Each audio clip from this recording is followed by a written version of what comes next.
Court is in order. All rise for judge.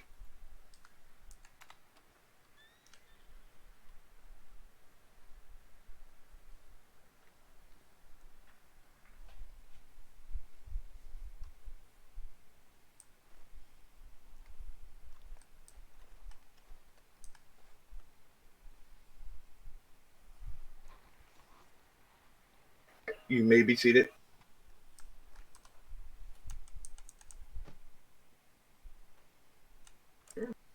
Tonight, this is the case of the state versus Saul Whitman.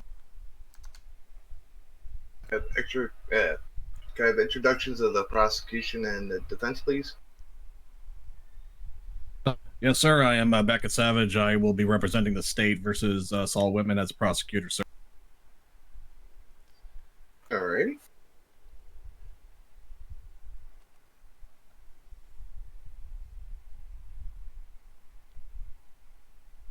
I'm Anna Changretta. I am the public defender and representing for Saul Whitman in the trial of State versus Saul Whitman.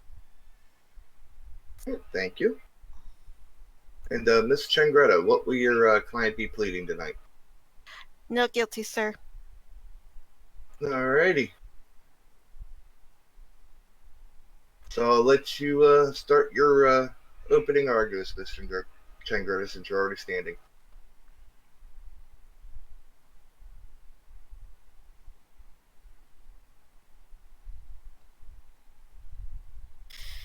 Very well, Your Honor. Your Honor, the people of the state are demanding that my client here be discharged of all fines and all charges placed against him, as it has come to my attention and multiple evidence being brought forward that at the time that these events had occurred, though which now be explained soon, he was not certain parts he was not a part of, certain parts that actually make no sense, and further detail that my client, in fact, can testify on his own behalf that he has been accused falsely of several charges.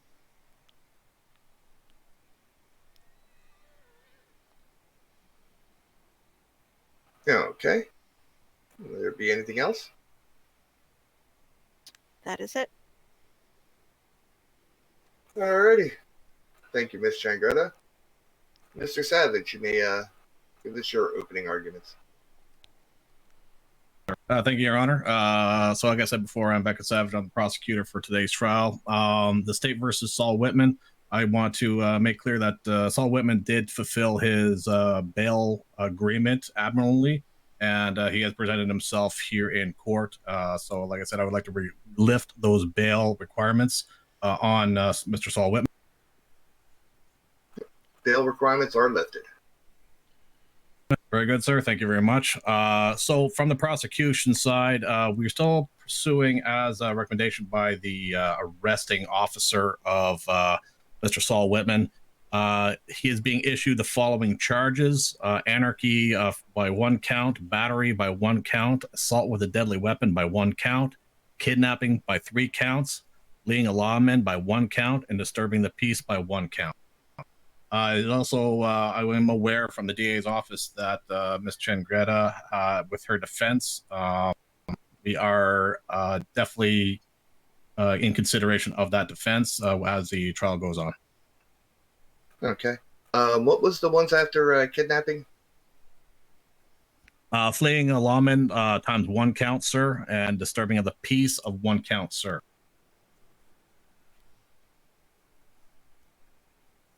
Alrighty.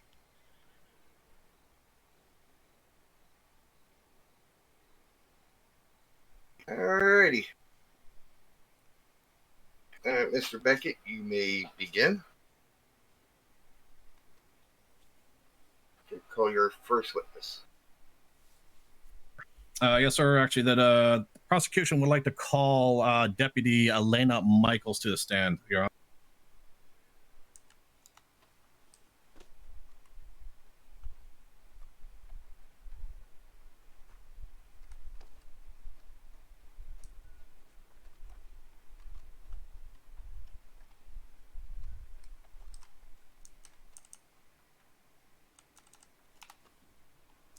Will the man raising your right hand? and repeat after me. I swear to tell the truth, the whole truth, and nothing but the truth, so help me God. I swear to tell the whole truth, nothing but the truth, so help me God.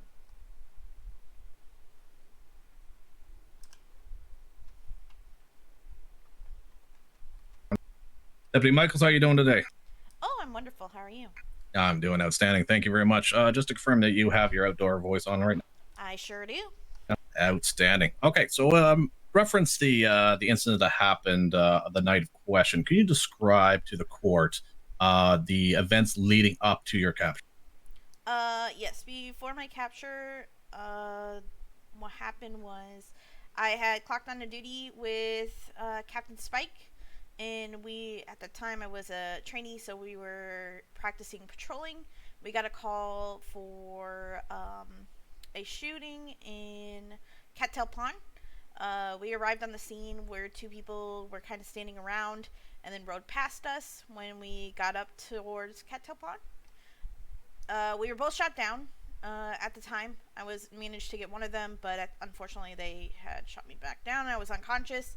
Doctors came and found us, which we rolled into Blackwater to get Spike fixed up because he had been shot in the foot and he needed stitches. So we started there at the Scarlet Heart doctor's office, and that's where I was kidnapped. Okay, very good. Thank you very much. Can you describe from your kidnapping to the events up to the fort, please? Yeah. So I had been patrolling outside. I was the only lawman on duty. I was just finishing up the report. I was told to get off duty once I was done with the report because they wanted me to get paid while I wrote the report about the shooting that had just happened. Spike was inside resting, and Oliver and Elsie, both doctors, were standing outside with me. We were watching due diligently because we had seen people dressed all in black kind of scoping the city, but we had thought they left Blackwater, but I guess not. They rolled around towards the sheriff's office, came running towards Scarlet Heart, where they told us all to put up our hands. There were 5 of them, and they started demanding that Blackheart be called to the scene, which we had told them several times that Blackheart was not awake, that we had not seen him all day, but if they wanted us to, we would go ahead and, send a bird to Blackheart. Both Oliver and myself tried to send an owl to Blackheart, and he was not around. He was sleeping. So we told him that, and they said, well, it does not matter. We're taking you anyway. I was loaded up by, at the time, I didn't know who it was, but it was Anthony Roscoe and Hoodoo Brown, tied, and so were the others, and put on horses. Okay, so from the time of your kidnapping now, can you explain the events from your kidnapping to where they took you? Yes. So I was on Anthony Roscoe's horse, which at the time they named him, I believe it was Big D is the nickname they tried to go by. I tried to talk to them several times about changing their mind about kidnapping us. I asked them several times what they wanted. They kept saying Blackheart, Blackheart, and I was like, well, Blackheart's not awake. They asked us several times to express telegram Blackheart, which we told them we were not going to do. At one point, I did get Anthony Roscoe to kind of slow his horse down, to talk to him and let him know that I was the only deputy on the clock, that he wasn't going to get anything, that it was best for him to just, let us go at this time, and that we would forget everything that was going on, and, we would forget the whole situation if they just let us go, because they just wanted Blackheart. Anthony Roscoe refused. He said no, he wasn't going to stop, that they wanted Blackheart. So at one point I switched from Anthony Roscoe's horse to Hoodoo Brown's horse, and I told the same thing to Hoodoo Brown, who was Big E at the time, and he just did not listen. He did not care. He said he was going to get ransom money at that point. And Saul Whitman was riding next to Hoodoo Brown, or behind Hoodoo Brown at the time, all the way to the fort, which is where they took us in, and Saul Whitman advised the group to put us in somewhere safe where no one could see us as hostages. Okay, thank you very much. Can you describe what happened between the fort and Saint Denis? So a lot of the fort, I don't remember because at one point, well, uh, I'll start with like the beginning. I was talking to them a lot. I was trying to get a lot of information so I could remember who they were. Uh, Saul was stayed outside most of the time. He was probably the gunman that was supposed to just keep watch. Uh, Objection, Your Honor. That's not speculation. She actually cannot say that exactly Saul because he was dressed in black as many others. Saul Whitman was in the cell dressed in the same thing. But you cannot exactly say that it was him directly, can you? I can. He took off his mask in the cells, in which he was wearing the same exact clothing. He was riding the same exact horse. He never changed out of the same black clothing. Still saying speculation. Your Honor, on you for objection or sustain.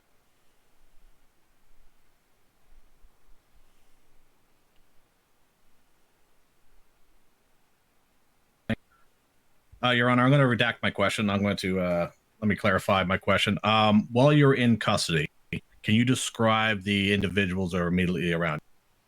Yes. So the only person at that time that I knew was Big E, and Big D, which ended up being Hoodoo Brown because he dropped his mask off his face, which Anthony Roscoe and at the time I did not know Saul advised him that his mask dropped off. And Hoodoo Brown yelled, "I don't give a fuck. I'm Hoodoo Brown.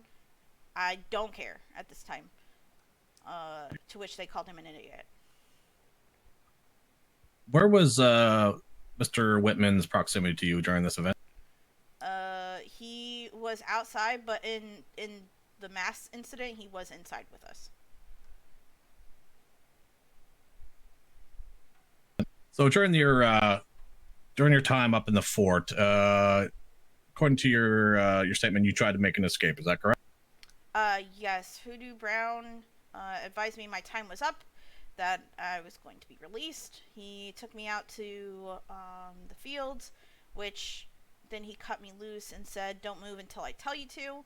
Local road past us, and at that time, the local must have distracted him because he shot the local. So I took off running, and I ended up getting shot. Okay. After you shot, what might happen to you at that time? I don't really remember much of the fort. I only remember at the end of the fort situation where Dr. Oliver told me many times that I was going to be okay. He was carrying me out of the fort. Unfortunately, I was unconscious for most of the fort incident. I understand. Okay, thank you for that. Mm-hmm. Can you describe the obviously? Correct me if I'm wrong, please. You woke up in the hospital in Saint Denis. Is that correct? I actually was woken by Oliver in the field before all that. Oh, okay, very good. Thank you very much for clarifying that. Can you describe the events to the court? What happened after that? What events transpired from the fort to Saint Denis, if you could, please? Yeah. So Dr. Oliver had woken me and told me, "Hey, we need to go to Saint Denis," and I was like, "Okay, let's go." I don't remember what's going on, and we suddenly heard gunshots being displayed. So whatever in the fort, we decided was not good, and Oliver advised me that there was, a call already for him to go. So I told him I'd be okay riding to Saint Denis on my own, which he then took off towards the fort. I ran into Marshal Claire, and she asked if I was okay and where the others were, and I told her where they were and where the gunshots were, and then I was Objection, Your Honor. Here's San Oliver.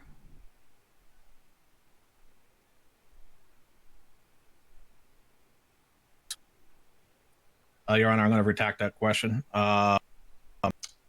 Deputy Michaels, can you describe the events that happened in Saint Denis for us? Sure. When I was in Saint Denis, I was a trainee, so I was advised to stay inside. We were dealing with one of the ones that had been captured. I can't remember his name exactly, but he was being a nuisance in the cell, kind of distracting us. When we started hearing gunshots, the marshals ran outside, so did a couple of the captains, and a shooting happened where a lot of lawmen were unconscious and bleeding. I was told to stay next to Captain Spike, which I did. When the shooting and bodies started to come in by other people that were picking them up, I was told to help. I went out to pick up Henry Banks and brought him inside, to which then they all started getting attended to. At that time of the shooting, when did Saul Whitman, when was he placed in custody? He was brought in cuffs.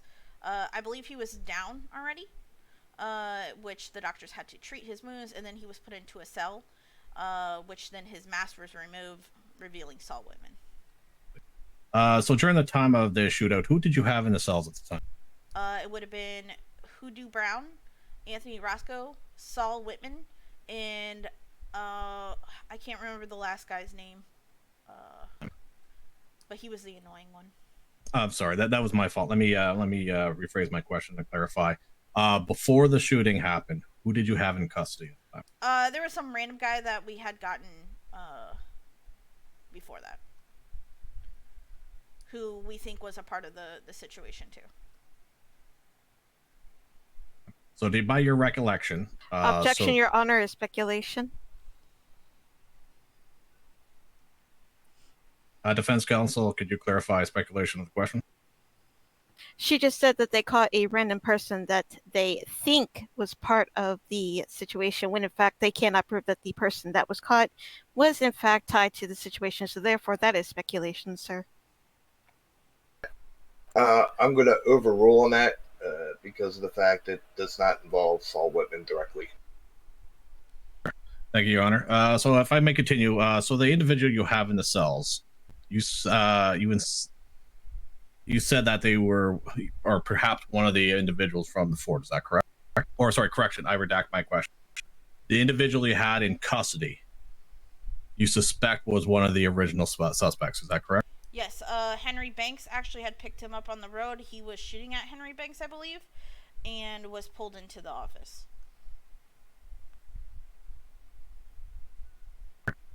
Thank you very much. So after the shooting concluded, can you describe all the events leading up to the arrest of the individual? Sure. So once we had everybody kind of stable and we had everyone in cells, of course, Hoodoo Brown did his thing of screaming at everyone and, making threats. Anthony Roscoe was pretty chill. Saul Whitman didn't talk the whole time. He was pretty quiet. And then we were concerned about a couple of lawmen because they had been injured super bad. So we were trying to get them sent to Siska as fast as we could and figure out charges in the morning since it was so early.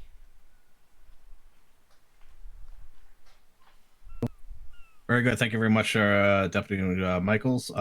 No further questions for my witness, Your Honor. The defense, your witness. Thank you, Your Honor. Hang on, Miss Michaels. Oh, sorry.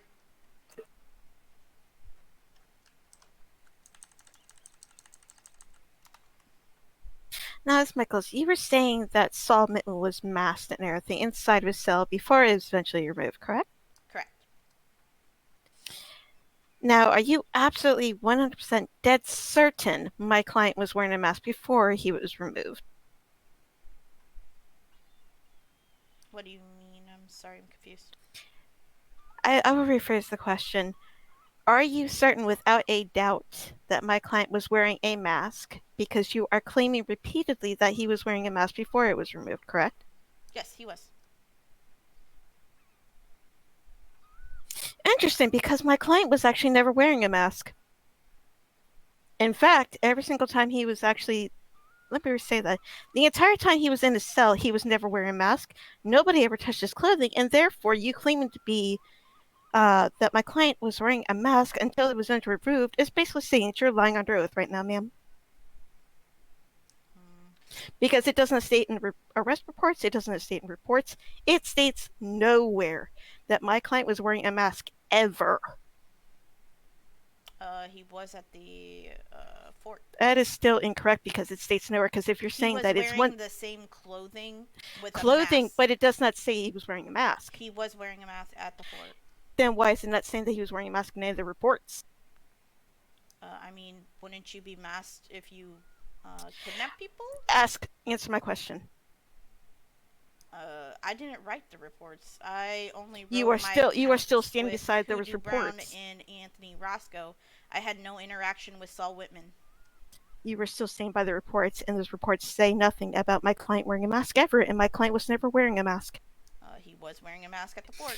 He was not wearing a mask, Your Honor. I'm not going to judge this further, so no further questions from me. Actually, I take that back. I have one more question. You're changing your mind?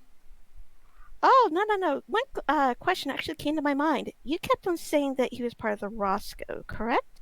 No, I said he was friends with the Roscoes. Incorrect. You said he was with the Roscoes. Yeah, he was with the Your group Honor, of if I may object. Roscoes. He was okay. So Sustained. there was a situation in the fort, which I But- didn't get asked about. Elena, Uh-huh. you don't have to answer that. Okay. Actually, Your Sustained. Honor, I have counter objection to that objection. Okay. What's your reasoning? In all of the arrest reports, in all the reports, that states Roscoe, Roscoe.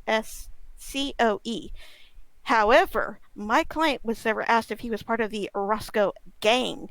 There is a Resco, Resco family, which has been quite known for quite some time. So therefore, the Roscoe gang has never existed. So therefore, the Resco family has nothing to do with this. If Your one Honor, of if I them may says Roscoe, wouldn't continue you- with my objection. What? Go right ahead. Your Honor, during my questioning techniques, never did I ask the witness if Mr. Whitman was part of any associated family. So I'm kind of curious where the defense is coming with this argument. Because in every single report that has been stated, it states Roscoe and not Resco, Your Honor. Your Honor, I can answer her question regarding Saul and his involvement because there was actually a conversation with Hoodoo Brown that I had that clarified that Saul Whitman was not... Hang on one second. Okay. Would you have any issues of her continuing, Beckett?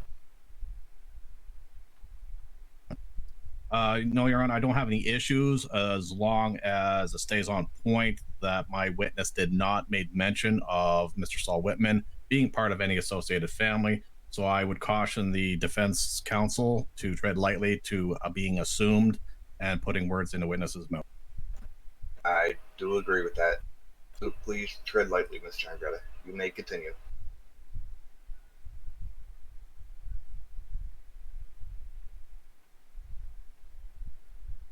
What part would you like me to answer again?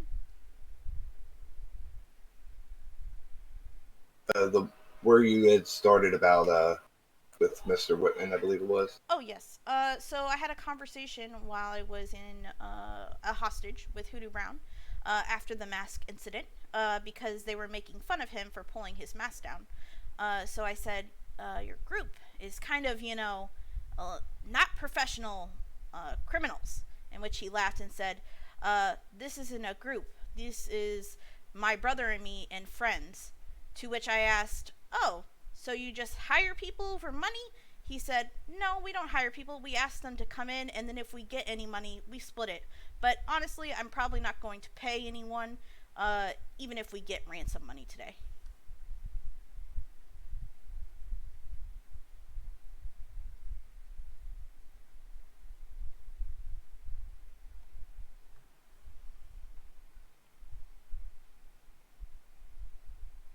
Okay, Ms. Changretta, will there be anything else? Yes, Your Honor. One more thing. She keeps on saying Anthony Roscoe. Is the law where there is a Roscoe family and not a gang? I never said they were a gang. I did not ask if there was a gang. I simply asked, is the law where that there is a Roscoe family and not a gang?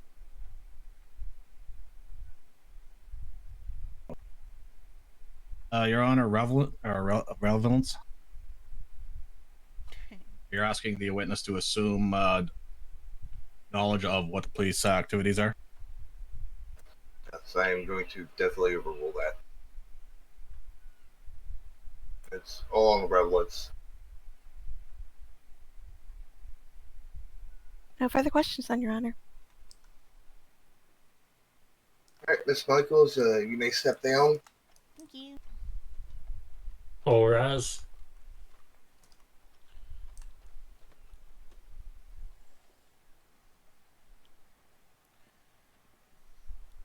You may be seated. I apologize for that.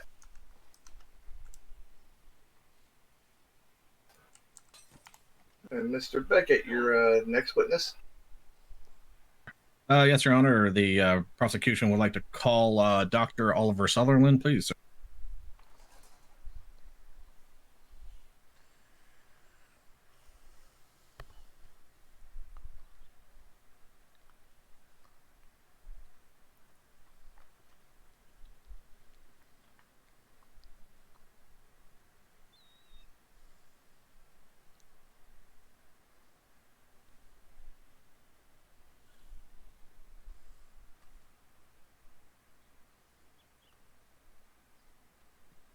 If you want to raise your right hand.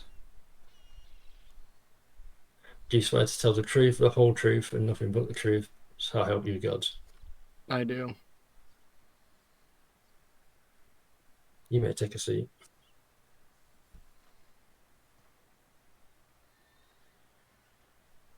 Dr. Sutherland, how are you doing today, sir? I'm doing well. How are you doing today? I'm doing outstanding. Thank you very much for asking. So just to clarify with the court, how long have you been a doctor, sir? I've been a doctor for a couple months now. What is your current rank in the doctor's office? I'm the lead doctor of Scarlet Heart. Very good. Thank you, sir. Can you describe the events in question that first happened to your recollections that happened here down in Black? What happened on the day of the incident? Yes, sir. The day of the incident, I was in my office working on a patient that had came in. Dr. Elsie had came in with Spike. Apparently he had been injured in a shootout, and she was working on him as I was dealing with my current patient. And after she had finished, I stepped outside to talk with trainee Elena at the time. And then while doing my report, we were told to put our hands up and then promptly taken to Van Horn. So just to clarify, Dr. Oliver, so you were actually practicing medicine inside your clinic. Somebody came in, told you to put up your hands, and then you were taken from that location. Is that correct? I was taken when I was standing out on the porch writing my report. Understood, sir. Thank you very much for clarifying that. So when you were taken, can you describe the events leading up to and the location you were brought to, sir? So leading up to the events, like I said, I was standing out on the porch talking with Elena and Elsie. We had a couple masked individuals come up, ask us to put our hands up. They had requested that we get Blackheart down here. Upon that time, myself and Elena had wrote him a bird, and he wasn't awake. Then they had told us that we were lying, that they had seen him there a few minutes prior, but it wasn't Blackheart. It was another individual that they had seen. At that point, we were still all talking, and Claire and another individual had started walking up the street. At that point, the individuals had tied Spike, Elena, Elsie, and myself up, and they had taken myself, Dr. Elsie, and Elena on horseback riding to Van Horn. Okay, sir. So, can you describe, so once you got to Van Horn, can you describe the events that happened thereafter? After we had arrived at Van Horn, we were taken off the horses, thrown down this hole that led into a basement, then brought back up. Then they had taken trainee Elena off somewhere for a while. And then upon her, they had asked me to write somebody who I could get to ransom me. I had wrote Dr. Scarlett and Miss Claire letters requesting to be ransomed out and where the location was. And then after writing the ransom letters, they had brought Miss Elena back in to me injured. She had been shot and burned. I treated her GSW. I didn't have any supplies to treat her burn. And then at that time, I'm sorry, Oliver. What did you say after she was shot? she was shot and burned. Okay, thank you. And then after they brought her back and I pleaded for them to let me treat her, I treated her GSW. I didn't have the supplies on me to treat her burn wound. At that time, they had taken Dr. Elsie, and one of them was talking to me about how she ran her mouth, so they have to do what they have to do. Then that was the last time I had seen Dr. Elsie until later in the evening. Understood, sir. During this time, did any of the individuals make reference? Did they mention names at all? At one point, one of them had accidentally removed his mask, and he had claimed that his name was Hoodoo Brown, and that he didn't care Objection, that Your we Honor, knew. hearsay. Your Honor, how is this hearsay when the witness is actually telling the court? Not about the witness that's currently being said, but earlier, sir. My apologies. About which part for earlier?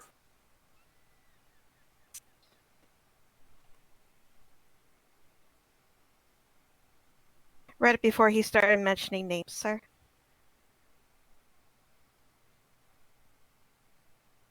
Defense counsel, can you clarify for me, please? Yes, please.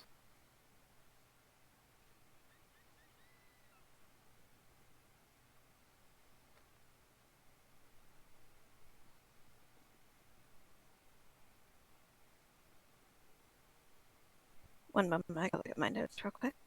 No worries.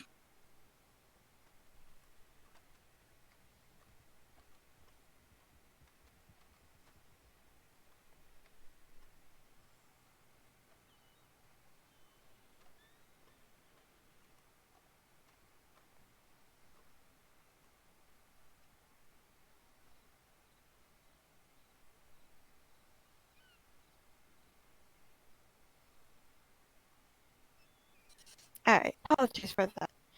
I'm just trying to make sure that we can assert that nobody can conclusively prove that Saul was in the fort. Your Honor, I have not got to that line of questioning yet. The defense counsel is correct, but I have not approached that question yet. I simply asked the witness if he recognized any names at the time. He directed to me and the court that he said the name Hoodoo Brown only.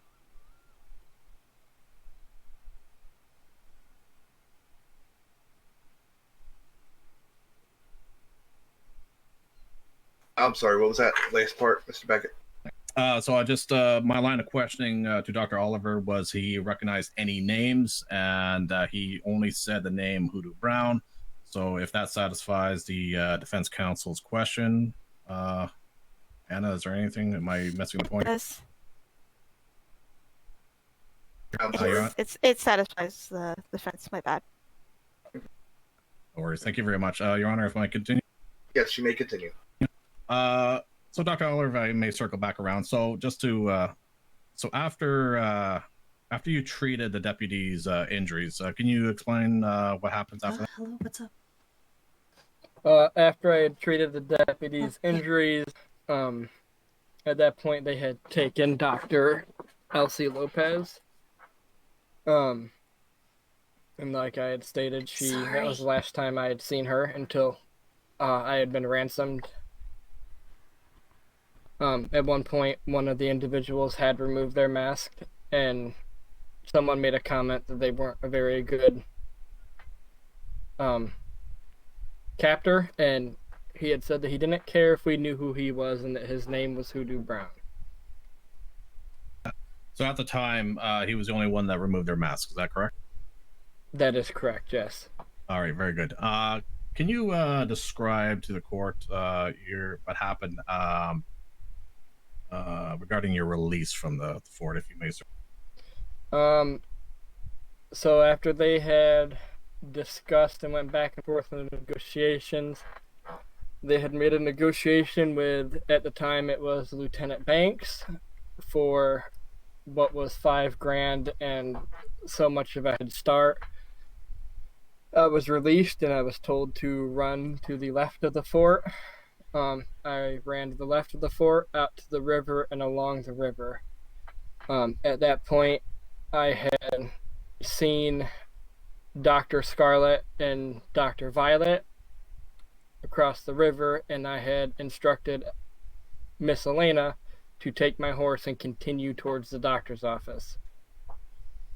And I went and made sure that Scarlet or Violet did not need any help treating anybody.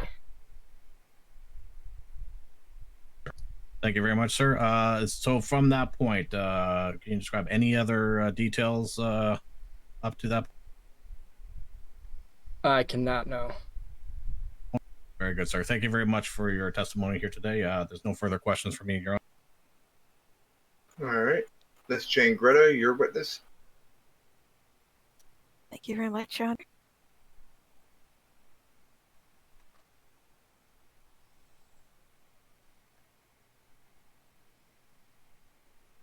All right, Dr. Oliver, can you describe for the folks here the patient that you were attending to before the events happened? Do you remember what they came in for that kind of stuck out in your mind? The patient previous to being taken, That is correct. she had came in with multiple GSWs to the shoulder, leg, and I want to say the back. You'd have to subpoena my records. I can't remember off the top of my head. She came in with multiple GSWs. They were treated accordingly, and she was put on medical leave for 3 days. All right. Now, whenever you said you were taking a hostage along with the deputy Michaels, were you privy to the conversation that was going on between herself and one of the members that she was talking to? I am not. We were all on separate horses. Okay. So once inside the fort, do you remember what happened from there? Do you remember anything that stuck out in your mind that didn't make any sense whatsoever? No, not necessarily. The only thing that really stuck out was after I wrote my ransom, an individual came down and yelled at me because he said that I was screaming, to which he told me that I was going to give away my location, and I had told him, I wrote the ransom. They already, know our location. Other than that and Mr. Hoodoo Brown pulling off his mask, no, nothing stuck out. All right. Now, one more question for you. Whenever things were happening in the fort, were you aware of any kind of negotiations being happened, or were you too far away within the fort that you couldn't exactly hear what was going on? You talking about the negotiations themselves? I was present, yes. Okay. Were you privy to what exactly was explained in detail, what was being asked for? Like I said, I want to say it was 5,000 and a 10-second head start. I wasn't really paying attention, to be honest. I was worried about getting out. Okay. Now, I'm looking at my reports here. Were you called to the St. Denis law office whenever the shootings occurred? I was called to the law office, yes. Okay. Do you remember who all was on the ground after the whole shooting had happened?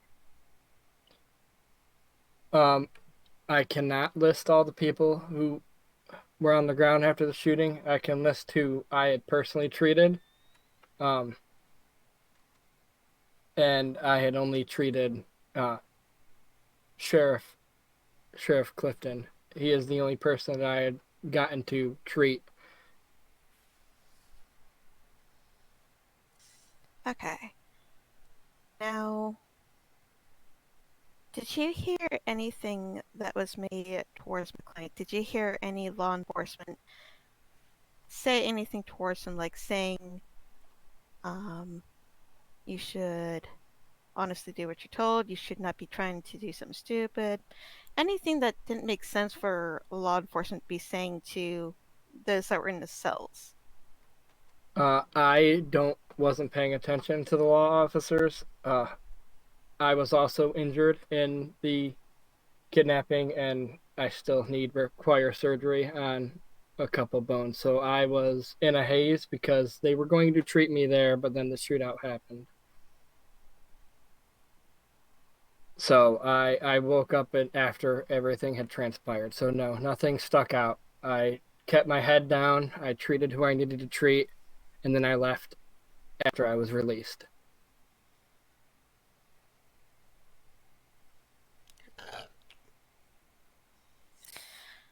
All right then. Let's see here. Now, during the treatments that you were doing on those within the cell and those within the area as a general, did you hear any specific names being tossed around by law? Not off the top of my head, no. Like I said, I typically stick to myself and do what I need to do.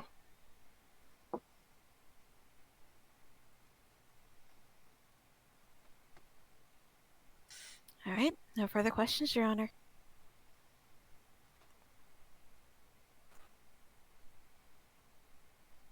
Will there be anything else from you, Mr. Beckett? No, Your Honor, no further questions from me. Oliver, you may step down.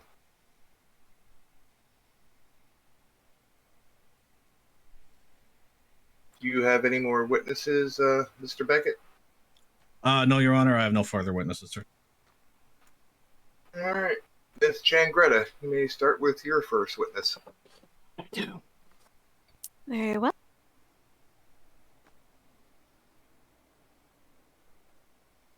Your Honor, I am calling forth my client, Saul Whitman, to the stand.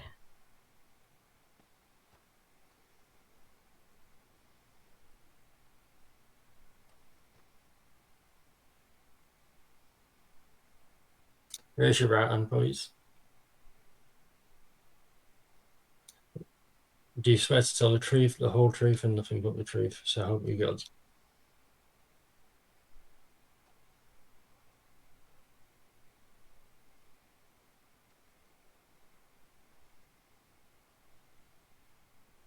Mr. Whitman, can you give an exact detail of what all that happened that night that the shooting occurred, and do you remember anything about a fort?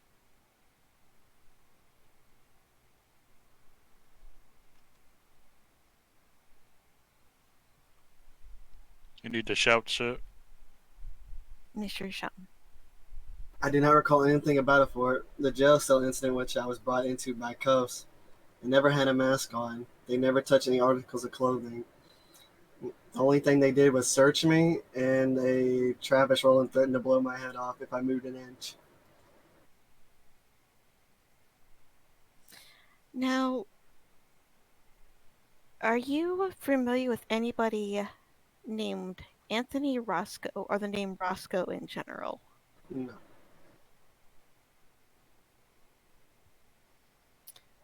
All right. And you said you made mention that you were approached by Travis Rowland, who physically threatened you with violence while you were in a cell. That's correct. Do you remember him having a badge on? No, he did not have a badge on.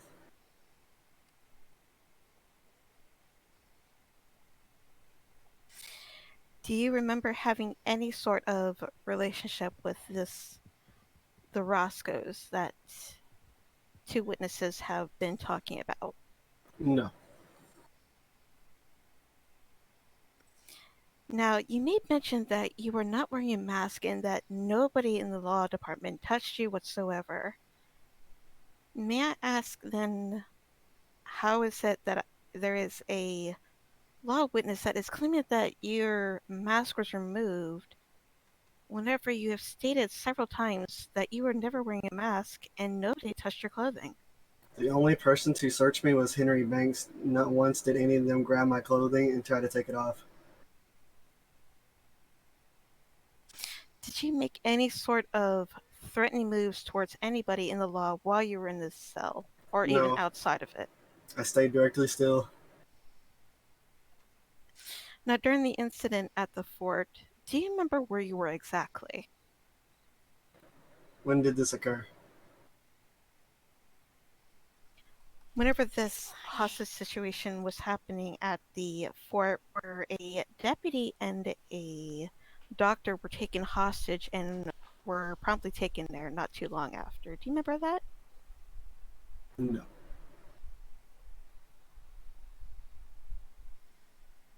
Were you seen by any medical treatment? Did you have anything happen to you on that day where you were injured whatsoever? I was in fact injured. I got shot outside the sheriff's office. So were you a part of the incident of which the shooting did occur, or were you just caught up in the crossfire? I was caught up in the crossfire and I returned fire once I was shot. He's lying. So basically you heard the gunshots and believing that yourself was in risk of possible bodily injury, you took up what shots what you believe was necessary to keep yourself protected, correct? Correct.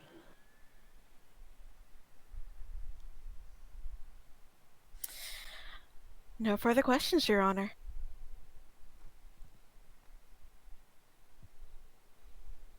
All right. Mr. Beckett, your witness. Thank you, Your Honor. Mr. Whitman, how are you doing today, sir? I'm doing pretty good. How about you? I'm doing excellent. Thank you very much for asking.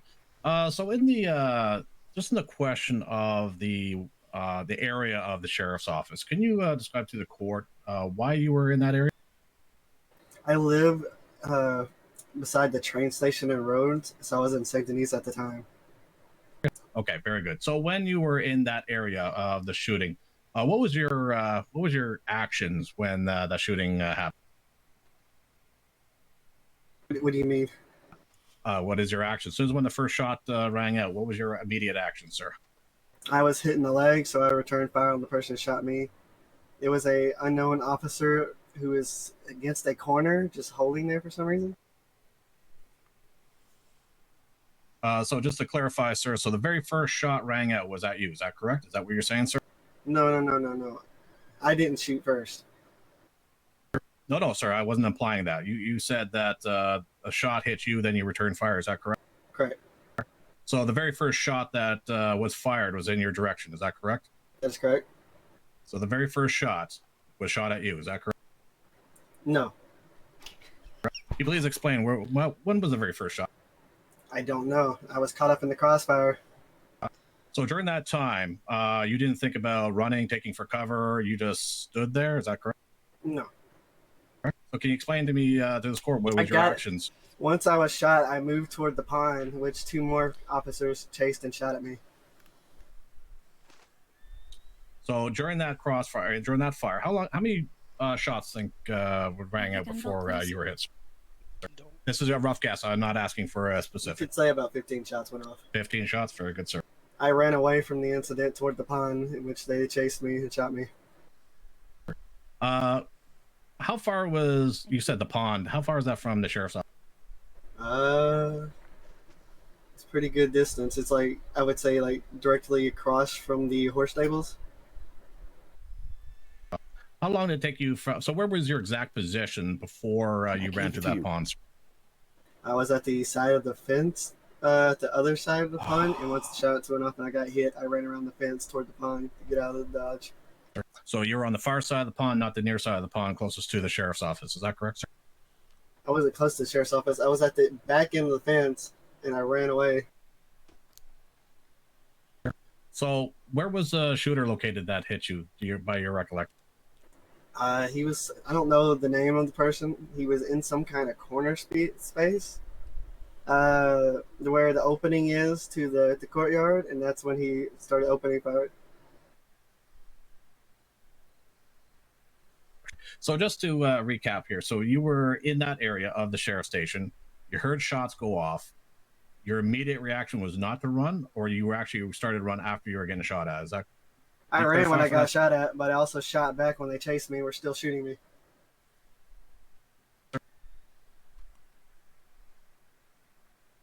So at no time were you there at the sheriff's office to part of any investigations or anything, were you? Sorry, repeat that? I retract my question. Sorry, I asked that question. Give me a sec. What? So you said you lived in Rhodes, is that correct? Correct. So I just wanted to loop around for the original question. What were you doing in Saint Denis? That's where I live in Rhodes, so I went to Saint Denis. They usually put money in the bank there. So at no time did you try to stop? Like, when you were getting shot at, did you made mention or remember anybody identifying them as sheriff's department? No, not once did I hear any of that. So after 15 shots, you decided to seek cover. Is that correct? That is correct. After 15 shots, sir? Well, when I reached cover, the cover, which was a tree, was not big enough to cover my whole body, and they still kept shooting me. I have no further questions for this, Your Honor.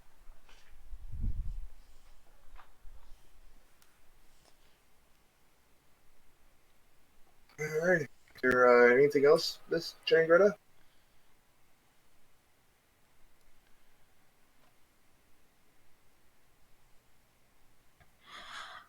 Actually, Your Honor, I was going to do objection for a leading question, but seeing how that's already passed, I will hold that objection, sir. All right, Mr. Whitman, you may step down. Do you have any other witnesses? No other witnesses for me, sir. Anything else from you, Mr. Beckett? No, Your Honor. I got nothing from me, sir.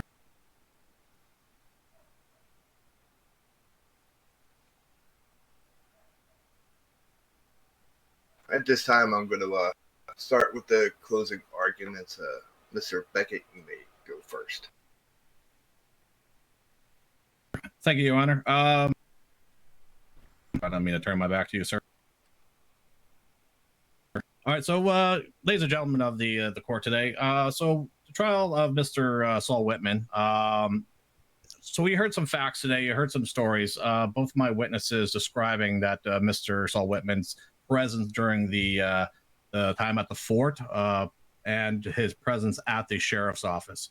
Now, I understand that Mr. Saul Whitman did describe his events at the sheriff's office, but I find it hard to believe that somebody that would be close to gunfire did not react accordingly and actually stayed in the area for the gunfire.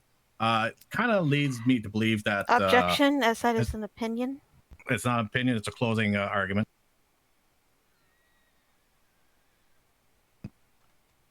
As I may continue, so it is. It's kind of hard to believe that that an individual just happened to be in that location after being identified, being at the fort and the sheriff's office at the same time.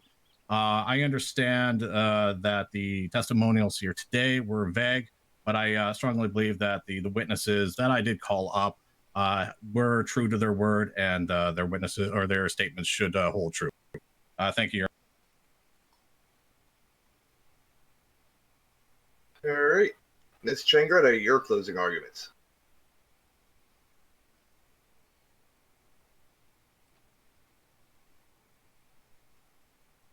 Apologies, Your Honor, for turning them back on you.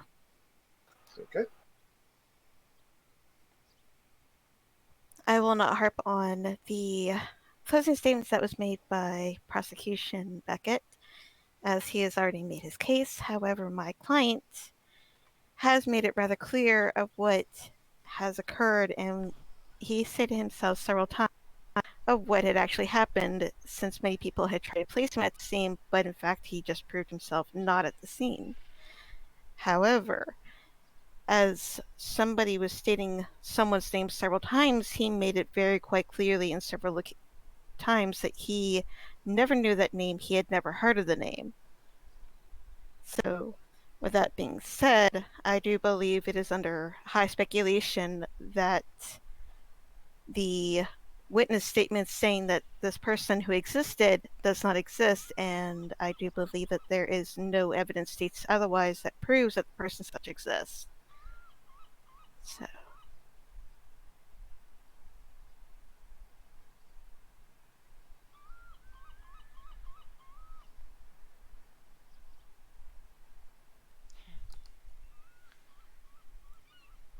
Yep.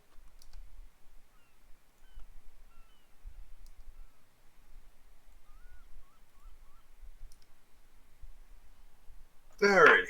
At this time, I'm going to adjourn this for 15 minutes so I can deliberate on the evidence, and we will re-adjourn in 15 minutes.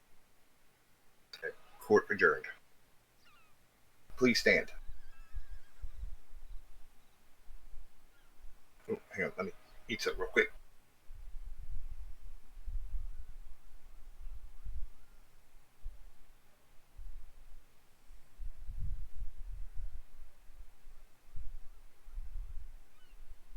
On account of anarchy, I find you not guilty. On account of battery, I find you not guilty. On the account of assault, I find you not guilty. On the account of kidnapping times 3, I find you not guilty. I find you on fleeing of a lawman not guilty. And I find you disturbing of the peace not guilty.